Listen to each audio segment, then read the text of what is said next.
Welcome, my darlings. Make yourself comfortable, and I have a tale to tell you.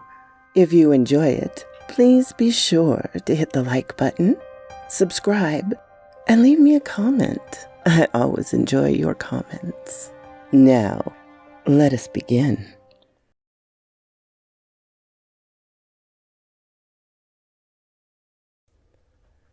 Hello, my darlings. Today I am sharing another Clark Ashton Smith. This one was requested by Mara Gray, who you may know as Gelfwin, who has written one of my absolutely favorite series that I've recorded, the Collected Tales. So, I hope you enjoy. This one's for you, Mara.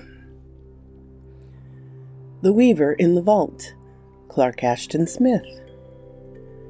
The instructions of Farmorg, 59th King of Tassoon, were minutely circumstantial and explicit, and moreover were not to be disobeyed without the incurring of penalties that would make mere death a pleasant thing. Ynur, Grotara, and Thirlane Lurdoch, three of the king's hardiest henchmen, riding forth at morn from the palace in Mirab, debating with a thin semblance of jocularity whether, in their case, obedience or disobedience would prove the dire evil. The commission they had just received from Farmor was no less singular than distasteful. They were to visit Cayon Gaka, the long-forsaken seat of the kings of Tassoon, lying more than 90 miles to the north of Mirab, amid the desert hills, and descending into the burial vaults beneath the ruined palace, were to find and bring back the Mirab, whatever remained of the mummy of King Tnapres, founder of the dynasty to which Famorv belonged. No one had entered Cayon Gaka for centuries, and the preservation of its dead in the catacombs was uncertain. But even if only the skull of Tnapres was left, or the bone of his little finger, or the dust of Mumia into which he had crumbled, the men-at-arms were to fetch it carefully, guarding it like a holy relic. "'Tis an errand for hyenas rather than warriors," grumbled Ynur, and his black and spade-shaped beard. "By the god Yulun, keeper of the tombs, I deem it an ill thing to disturb the peaceful dead. And truly it is not well for men to enter Cayon Gaka, where death is made his capital. It has gathered all the ghouls to do him homage. The king should have sent his embalmers," opined Grotara. He was the youngest and hugest of the three, being taller by a full head than Ynur, or Thirlane Lurdoch, and like them, he was a veteran of savage wars and desperate perils. "Yea, I say it was an errand for hyenas," rejoined Ynur. "But the king knew well that there were no mortal beings in all Mirab, save ourselves, who would dare to enter the accursed vaults of Cayon Gaka. 2 centuries ago, King Mandus, wishing to retrieve the golden mirror of Queen Aviana for his favorite leman, commanded 2 of his bravos to descend within the vault, where the mummy of Avania sits enthroned in her serpent tomb, holding the mirror in her withered hand. And the bravos went to Cayon Gaka, but they did not return.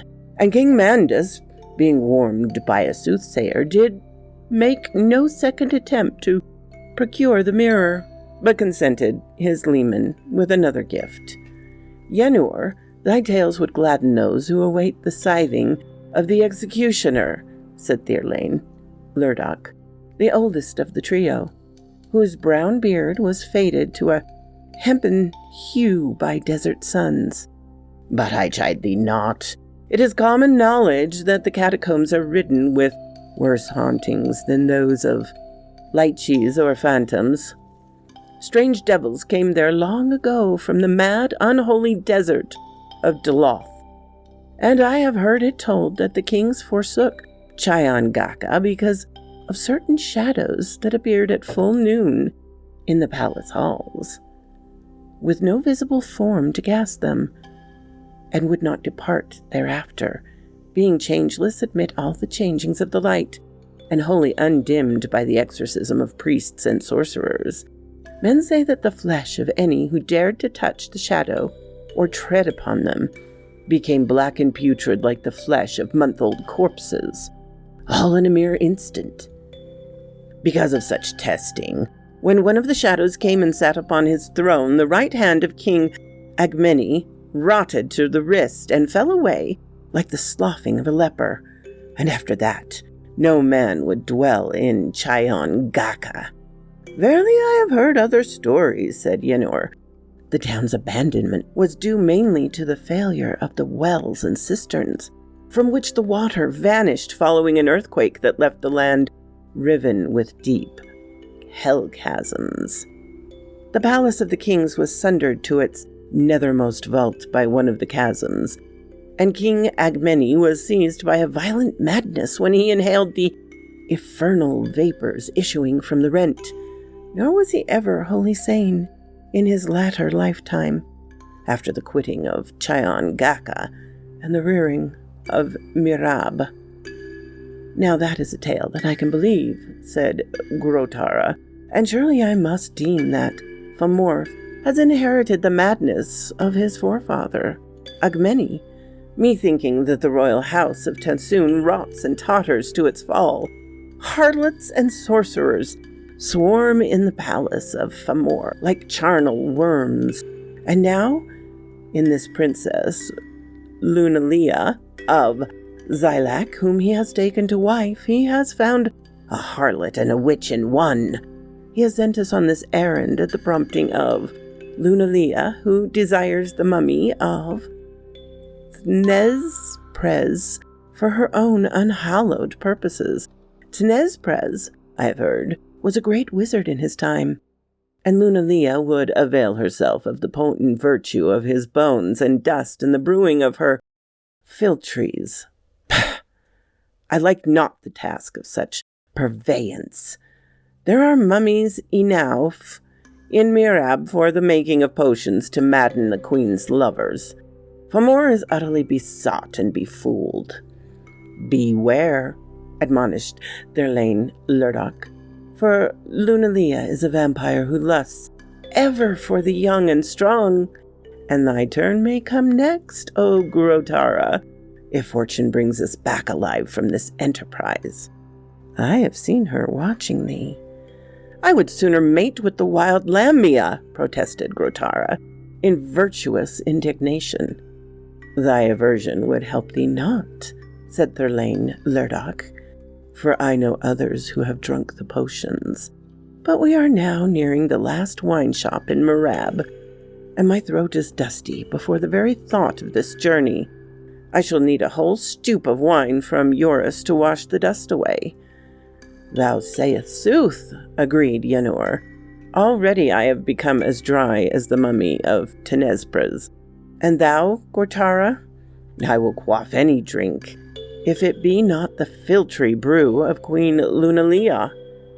Mounted on swift, untiring dromedaries, and followed by a fourth camel bearing on its back a light wooden sarcophagus for the accommodation of King Tnezprez, the three henchmen had soon left behind them the bright and noisy streets of Mirab, and the fields of sesame, the crofts of apricot and pomegranate, lying for miles about the city.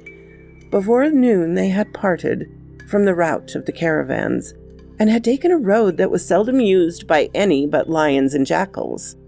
However, the way to Chayangaka was plain, for the ruts of the olden chariots were still deeply marked in the desert soil, where rain no longer fell at any season. On the first night they slept beneath the cold and crowding stairs, and kept watch by turning, lest a lion should come upon them unaware, or a viper should crawl among them for warmth. During the second day, they passed amidst steepening hills and deep ravines that retarded their progress. Here there was no rustling of serpent or lizard, and naught but their own voices and the shuffling of the camels to break the silence that lay upon all things like a mute malediction. Sometimes on the dissecting tors above them, against the darkening, litten sky, they saw the boughs of century-withered cacti, or the boles of trees that immemorial fires had blasted. The second sunset found them in the sight of Charangaka, rearing its dilapidated walls at a distance of less than 4 leagues in broad open valley, coming then to a wayside shrine of Eucla, the small and grotesque god of laughter, whose influence was believed to be mainly benignant. They were glad to go no further on that day, but took shelter in the crumbling shrine for fear of the ghouls and devils who might dwell in such victionary of those accursed ruins. They had... Oh, cool. But took shelter in the crumbling shrine for fear of the ghouls and devils who might dwell in such vicinity to those accursed ruins. They had brought with them from Mirab a wineskin filled with the fervent ruby wine of Euros, and though the skin was now 3/4 empty, they poured a libation in the twilight on the broken altar and prayed to Eucla for such protection as he might give them against the demons of the night. They slept on the worn and chilly flags about the altar, watching by turn, as before. Gratara, who kept the third watch, beheld at last the paling of the close-hung stars, and arose its companions in a dawn that was like a shifting of ashes through the cinder-black darkness. After a scanty meal of figs and dried goat flesh, they resumed their journey, guiding their camels down the valley and weaving back and forth on the bouldered slopes when they came to abysmal rents in the earth and rock. Their approach to the ruins was rendered slow and tortuous by such divagations. The way was lined by the stalks of orchard trees that had perished long ago, and by cotes and granges where even the hyena no longer made his lair. Because of their many detours, it was hard noon when they rode through the hollow, ringing streets of the city. Like ragged purple cloaks, the shadows of the ruining houses was drawn close to their walls and portals. Everywhere the havoc of earthquake was manifest, and the fissures, avenues, and mounted mansions served to verify the tales that Yornur had heard concerning the reason of the city's abandonment. The palace of the kings, however, was still preeminent above the other buildings. A tumbled pile, it frowned in dark porphyry on low Acropolis, mid the northern quarter. For the making of this Acropolis, a hill of red Sinite had been stripped of its covering soil in elder days, and had been hewn to sheer and rounding walls, circled by a road that wound slowly about it to the summit. Following this road, and nearing the portals of the courtyard, the henchmen of Famgor came to a fissure that clove their path from the wall to precipice, yawning far in the cliff. The chasm was less than a yard in width, but the dromedaries balked before it. The three dismounted, and leaving the camels to wait their return, they leapt lightly across the fissure, Grotara and Thirlane Lurdoch carrying the sarcophagus, and Yanur bearing the wineskin. They passed beneath the shattered barbican. The great courtyard was heavily strewn with the wreckage of once lofty towers and balconies, over which the warriors climbed with much wariness, eyeing the shadows closely and loosening their swords in the sheath, as if they were surmounting the barricades of a hidden foe. All three were startled by the pale and naked form of a Colossan female, which they saw reclining on the blocks and rubble in a portico beyond the court. But, drawing nearer, they found that the shape was not that of a she-demon, as they had apprehended, but was merely a marble statue that had once stood like a caryatid among the mighty pillars. Following the directions given them by Famcor, they entered the main hall. Here, beneath the chasm and collapsed roof, they moved with the utmost caution, fearing that a light jar, a whisper, would bring the suspended ruin upon their heads like an avalanche. Overturned tripods of greening copper, tables and trivets of splintered ebony, and the shards of gaily painted porcelains were mingled with the huge fragments of pedestals and fusts and entablatures, and upon a shivered dais of green, blood-spotted heliotrope, the tarnished silver throne of the kings careened amidst the mutilated sphinxes carved from jasper that kept eternal guard beside it. At the further end of the hall they found an alcove, still unblocked by fallen debris, in which were the stairs that led downward to the catacombs. They paused briefly ere beginning their descent, Yanur applying himself without ceremony to the skin which he carried, and lightened it considerably before giving it onto the hands of Thurlane Lurdoch, who had marked his potations with solitude. Thurlane Lurdoch and Grotera drank the remainder of the vintage between them, and the latter did not grumble at the thick lees which fell to his lot.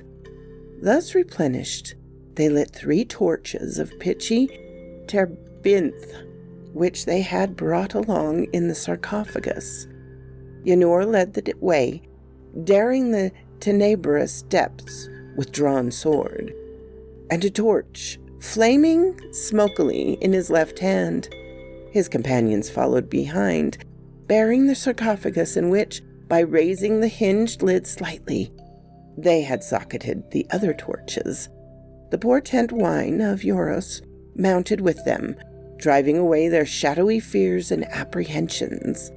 But all 3 were seasoned drinkers, and they moved with great care and circumspection, and did not stumble on the dim, uncertain steps.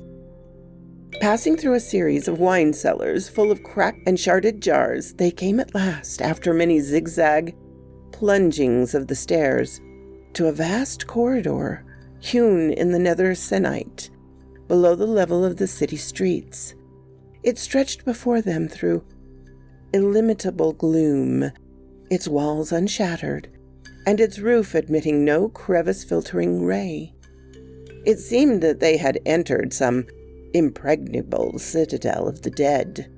On the right hand were the tombs of the elder kings, on the left were the sepulchres of the queens, and lateral passages led to a world of subsidiary vaults, reserved for other members of the royal family. At the further end of the main hall, they would find the burial chamber of Teprez. Yanur followed the right-hand wall, soon came to the first tomb. According to the custom, its portals were open and were lower than a man's stature, so that all who entered must bow in humbleness to death. Yanur held his torch to the lentil and read stumblingly the legend graven in the stone, which told that the vault was that of King Acarnil, father of Agmeni. "Verily," he said, "we shall find nothing here other than the harmless dead." Then the wine he had drunk impelled him to a sort of bravado. He stooped before the portal and thrust his flickering flambeau into the tomb of Arcanile. Surprised, he swore a loud and soldierly oath, and made the others drop their burdens and crowd behind him. Peering into the square, concamerated chamber, which had a kingly spaciousness, they saw that it was unoccupied by any visible tenant. The tall chair of mystically graven gold and ebony, in which the mummy should have sat, crowned and robed as in life, was adorced against the farthest wall on a low dais. In it there lay an empty robe of sable and carmine, and a mitre-shaped crown of silver set with black sapphires, as if the dead king had doffed them and gone away. Startled, with the wine dying swiftly in their brains, the warriors felt the crawling chill of an unknown mystery. Yanur, however, steeled himself to enter the vault. He examined the shadowy corners. He lifted and shook the raiment of Acamil, but found no clue to the riddle of the mummy's disappearance. The tomb was clean of dust. There was no visible sign nor faintest odor of mortal decay. Yanur rejoined his comrades, and the three eyed each other in eerie consternation. They resumed their exploring of the hall, and Yanur, as he came to the doorway of each tomb, paused before it and thrust his flambeau into the wavering murk, only to discover a vacant throne and the cast-off regalia of royalty. There was, it seemed, no reasonable explanation for the vanishing of the mummies, in whose preservation the powerful spices of the Orient had been employed, together with natron, rendering them virtually incorruptible. From the circumstances, he did not appear that they had been removed by human robbers, who would hardly have left behind the precious jewels, fabric, and metal, and it was even more unlikely that they had been devoured by animals, for in that case the bones would have remained, and the vestments would have been torn and disordered. The mystic terrors of Cheongaka began to assume a darker eminence, and the seekers peered and listened fearfully as they went on in the hushed, spectral hall. Presently, after they had verified the vacancy of more than a dozen tombs, they saw the glimmering of several steely objects before them on the floor of the corridor. These, on investigation, proved to be 2 swords, 2 helms, and cuirasses of slightly antiquated type, such as formerly been worn by the warriors of Tassoon. They might well have belonged to the unreturning braves sent by King Mandus to retrieve the mirror of Avania. Yanur, Grotera, and Therain Lurdoch viewed these sinister relics, were seized by an almost frantic desire to accomplish their errand and regain the sunlight.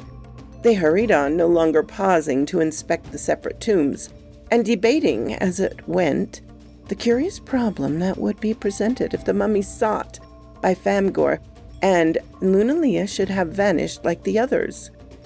The king had commanded them to fetch the remains of Tenep-Rez, and they knew that no excuse or explanation of their failure to do this would be accepted. Under such circumstances, their return to Mirab would be inadvisable, and the only safety would lie in flight beyond the northern desert, along the route of caravans to Zulbaser or Zilak. It seemed that they traveled an enormous distance among the more ancient vaults. Here, the formation of the stones was softer, more friable, and the earthquake had wrought considerable damage.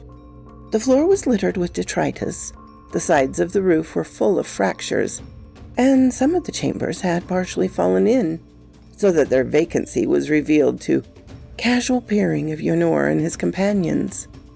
Nearing the hall's end, they were confronted by a chasm dividing both floor and roof, and splitting the seal and lintel of the last chamber.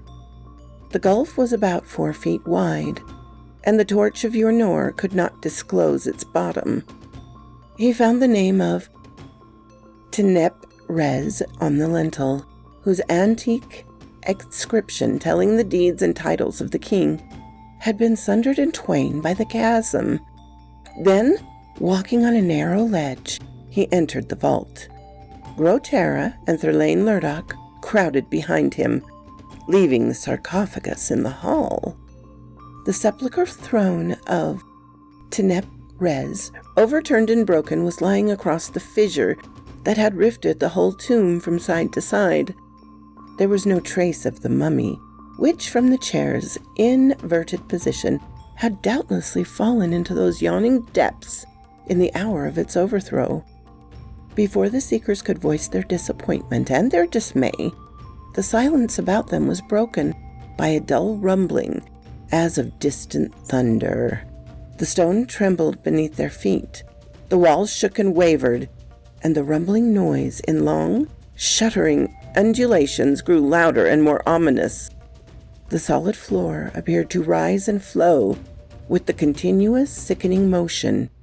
And then, as they turned to flee, it seemed the universe came down upon them in a roaring deluge of night and ruin. Grotara, wakened in darkness, was aware of an agonizing burden, as if some monumental shaft were builded on his crushed feet and lower legs. His head throbbed and ached, as if from the stroke of a stunning mace.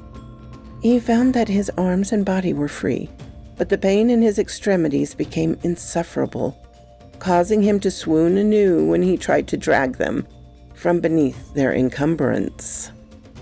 Terror closed upon him like the clutch of ghoulish fingers, and he realized his situation. An earthquake, such as had caused the abandonment of Chaon's Gaka, had occurred, and he and his fellows were entombed in the catacombs.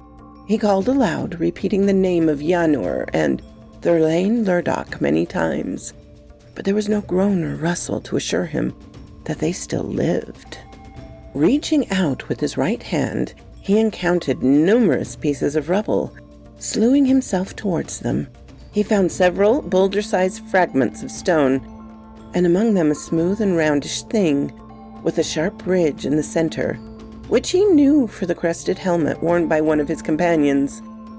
Even with the most painful striving, he could reach no further and was unable to identify the owner. The metal was heavily dented, and the comb was bent as if by the impact of some ponderous mass. In spite of his predicament, the fierce nature of Grotara refused to yield itself to despair. He drew himself to a sitting position, and doubling forward, he contrived to reach the enormous block that had fallen across his nether limbs. He pushed against it with a Herculean effort, raging like a trapped lion, but the mass was unmovable. For hours, it seemed, he strove as if with some monstrous cacao demon. His frenzy was calmed only by exhaustion. He lay back at length, and the darkness weighed upon him like a living thing, and seemed to gnaw him with fangs of pain and horror. Delirium hovered near, and he thought that he heard a dim and hideous humming far below in the stony bowels of the earth. The noise grew louder, as if ascending from a riven hell. He became aware of a wan, unreal light that wavered above him, disclosing in doubt glimpses the shattered roof.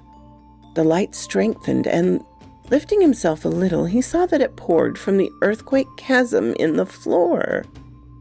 It was a light such as he had never seen, a livid luster that was not the reflection of lamp or torch or firebrand.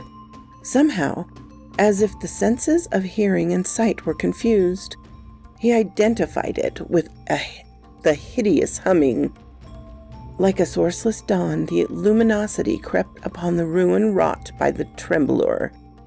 Grotara saw that the whole entrance of the tomb, and much of its concameration, had caved in. A fragment, striking him on the head, had knocked him senseless, and a huge section of the roof had fallen across his extremities. The bodies of Thurlane Lurdoch and Yenor were lying close to the broadened chasm. Both, he felt sure, were dead. The grizzled beard of Thurlane Lurdoch was dark and stiff with blood that had run down from the crusted cranium, and Yenor was half buried in a pile of blocks and detritus, from which his torso and left arm were emergent. His torch had burned itself out in his stiffly clutching fingers, as if in a blackened socket. All this Grotara noted in a vague, dreamlike manner. Then he perceived the real source of the strange illumination. A coldly shining, hueless globe, round as of a puffball and large as a human head, had risen from the fissure and was hovering above it, like a mimic moon. The thing oscillated with a slight but ceaseless vibratory motion. From it, as if caused by this vibration, the heavy humming poured, and the light fell in ever-trembling waves. A dim awe was upon Grotara, but he felt no terror. It seemed that the light and sound were woven upon his senses like some Lethean spell. Rigid he sat, forgetful of his pain and despair, while the globe hovered for a few instances above the cavern, and then floated slowly and horizontally till it hung directly over the upturned features of Yenor. With the same deliberate slowness, the same ceaseless oscillation, it descended upon the face and neck of the dead man, which appeared to melt away like tallow as the globe settled lower and lower. The humming deepened. The globe flamed with an eerie luster, and its death-like pallor was mottled with impure iris.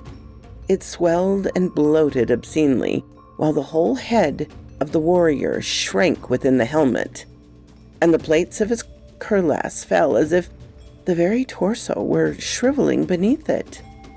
Grotara's eyes beheld the horrific vision clearly, but his brain was numbed, as if by a merciful hemlock. It was hard to remember, hard to think.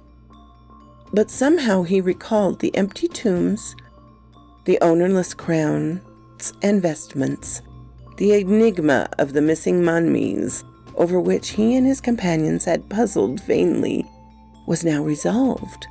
But the thing that battened upon Yenor was beyond all mortal knowledge or surmise.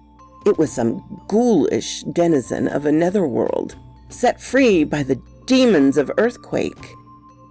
Now, in the catalepsy that thralled him, he saw the gradual settling of the piled debris in which the legs and hips of Yenor was inhumed. The helmet and body mail were like empty shards. The outflung arm had withered and shortened, and the very bones were dwindling away, appearing to melt and liquefy. The globe had grown enormous. It was flushed with unclean ruby like a vampire moon. From it there issued palpable ropes and filaments, pearly, shuddering into strange colors that appeared to fasten themselves to the ruined floors and walls and roof, like the weaving of a spider. Thickly and more thickly they multiplied, forming a curtain between Grotara and the chasm, and the falling upon Thurlane Lurdoch and himself, till he saw the sanguine burning of the globe as through arabesque of paleful opal. Now the web had filled the entire tomb.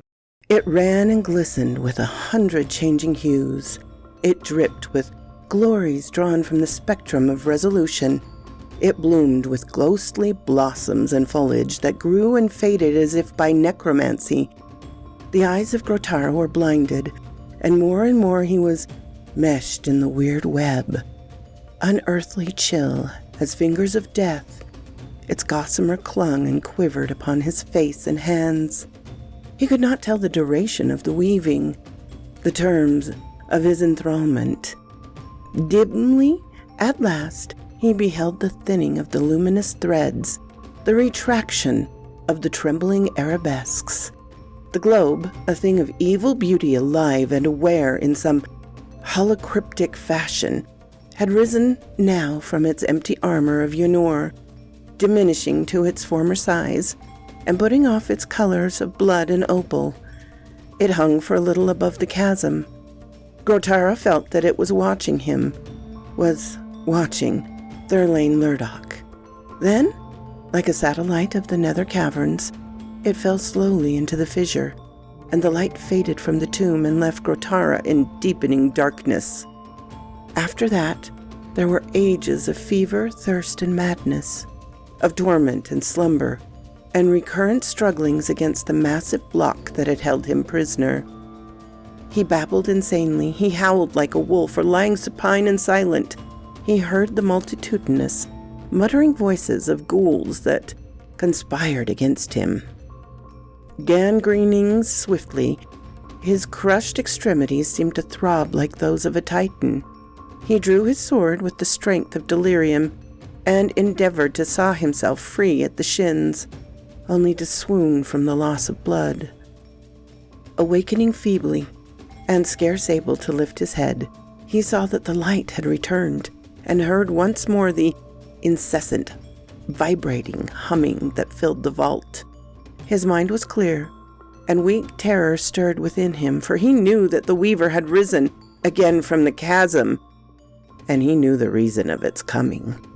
He turned his head laboriously and watched the glowing ball as it hung and oscillated, and then came down in leisurely descent on the face of Thurlane Lurdoch. Again he saw it bloat obscenely, like a blood-flushed moon, fed with the wasting of the old warrior's body. Again, with dazzled eyes, he beheld the weaving of the web of pure iris, patterned with deathly splendor, veiling the ruinous catacombs with its weird illusions. Again, like a dying beetle, he was meshed in its chill, unearthly strands, and its necromantic flowers, blooming and perishing, latticed the void air above him. But ere the retraction of the web, his delirium came upon him, and he brought a demon-peopled darkness, and the weaver finished its toil unseen and returned unheeded to the chasm. He tossed in the hells of fever, or lay at the black, undivined nadir of oblivion. But death tarried, still aloft, and he lived on by sheer virtue of his youth and giant strength. Once more, towards the end, his senses cleared, and he saw for the third time the unholy light and heard again the odious humming. The weaver was poised above him, pale, shining, and vibrant, and he knew that it was waiting for him to die. Lifting his sword with weak fingers, he sought to drive it away, but the thing hovered, alert and vigilant, beyond his reach. He thought that it watched him like a vulture. The sword was dropped from his hand. The luminous horror did not depart. It drew nearer, like an eyeless, pernicious face, and it seemed to follow him, swooping through the ultimate night as he fell deathward, with none to behold the glory of its weaving, with darkness before and after. The weaver spun its final web in the tomb of Tenebrez. So quoth this raven. My darlings, Clark Ashton Smith is a marvelous author with such colorful, vibrant descriptions. But he loves difficult words, and it is so hard to narrate. So excuse me for tripping and stumbling over words in this, because, yeah. Anyway, have a glorious day, my darlings. And thank you so much for listening. It means the world. What? You're still here after the whole story? I really appreciate that, darlings. Please hit the like button and subscribe if you haven't. And I always love to hear from you. Have a glorious day, my darlings.